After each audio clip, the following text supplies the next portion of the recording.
Hello, I'm Katie Elizabeth, and I'd like to welcome you to my vlog entitled On My Soapbox. Good afternoon. Welcome to another one of my vlogs. It's been a while since I've done one, and I'm on my soapbox today about marriage. You know, the gay marriage rights, that's been a big issue, and to be really honest, I think we need to separate church and state. And as a religious person who is openly heterosexual, I think we need to get the state out of the religious ceremony.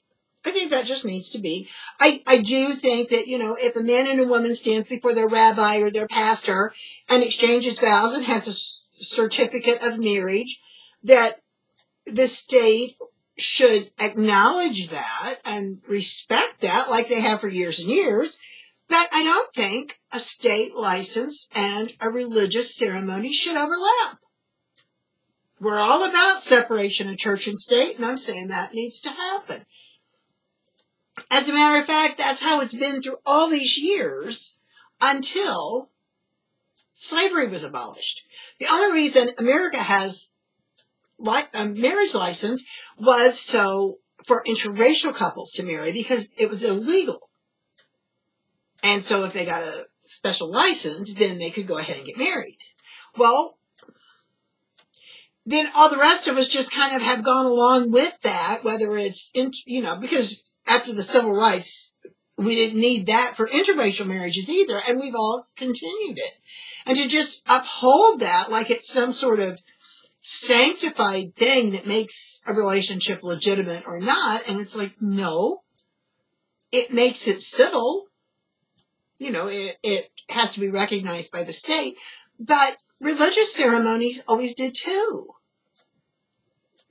So my thought on this, and as the gay rights issue continues to, be in the forefront, we need to just kind of realize we need a separation of church and state. Then we don't have to keep arguing about, well, the Bible says this in Washington. Washington doesn't really care what the Bible says. I understand that. And some of us, other than, okay, yeah, there's a cajillion more laws, but what Washington decides isn't going to change my views either. So, that's that. And by making this a legal issue, we're just dividing people again. I've thought about this for a long time, and just like the president, my perspective has also evolved.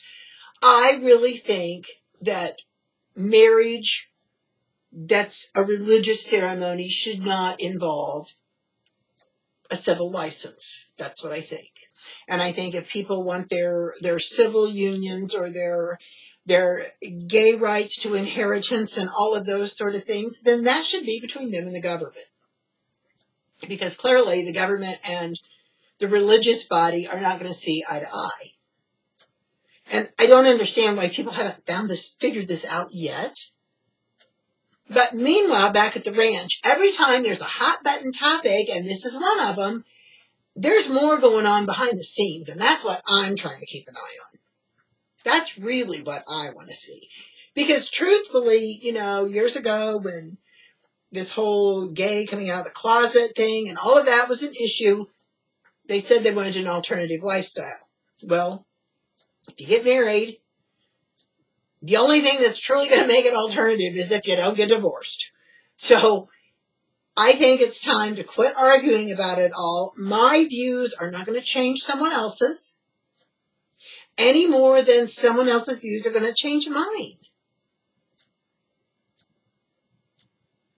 So come Judgment Day, it's between, I'm the only one that's going to get up when my name's called. And I don't have to get up when anybody else's name is called. I personally, as an open heterosexual woman, am truly sorry that I did this, that I have added to the divorce statistics as I have. And I do have a different perspective now. And I truly believe that a vow before God is taken much more seriously than a form from the county seat. That's just my opinion. And just like everybody else in America, I've got one. I'm glad you joined me for this episode of On My Soapbox. This is K.D. Elizabeth, and I approve this message.